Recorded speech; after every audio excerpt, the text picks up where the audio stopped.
One that's very near to my heart would be a discovery for type 1 diabetes.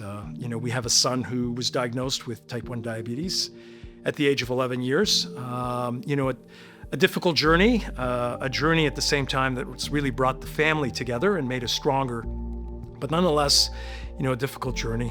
What I want to see, and I think can be achieved, is that all the discoveries that we're making today and that are giving us amazing new therapies, all of which are extraordinarily expensive, and therefore access to these therapies is a huge issue. The government is paying, they should pay, but how do we get the cost down? Messenger RNA vaccines are a good example of something that actually fundamentally is quite cheap. So messenger RNA technologies I see as something that will be more applicable to a broad base. CRISPR gene editing can also be made cheap and available, but there has to be goodwill and investment, in this case probably by global governments, including the US, to make this happen. And people are working on this. I see this as actually a moral imperative.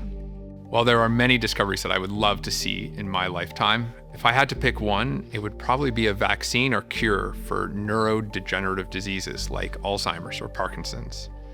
These diseases have such a profound impact on patients, but also on families, friends, and the broader community. If we could find a cure for these diseases, it would be nice to be able to say an end to the long goodbye. Well, of course, Zucara's drug ZT01 being approved to help people with type 1 and type 2 diabetes. We're in phase 2 development now. We're on the path for approval, but seeing that in the next few years would be a huge achievement. I'd love to see personalized drug development. I think if AI could take a sequence of code and modify currently successful drugs to work with your genetics, this would introduce a whole new stream of personalized medicine that shifts from that one-size-fits-all model to a truly individualized treatment.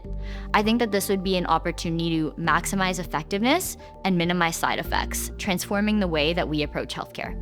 What I'd like to see is governments focus more on policies and partnerships and funding that are geared towards creating healthier populations from childhood onwards.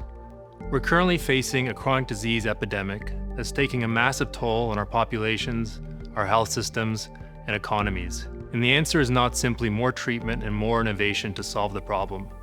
It's about creating better policies and programs that are equitable and sustainable with long-term commitments behind them. And I think the life sciences sector can play an important role in advancing this.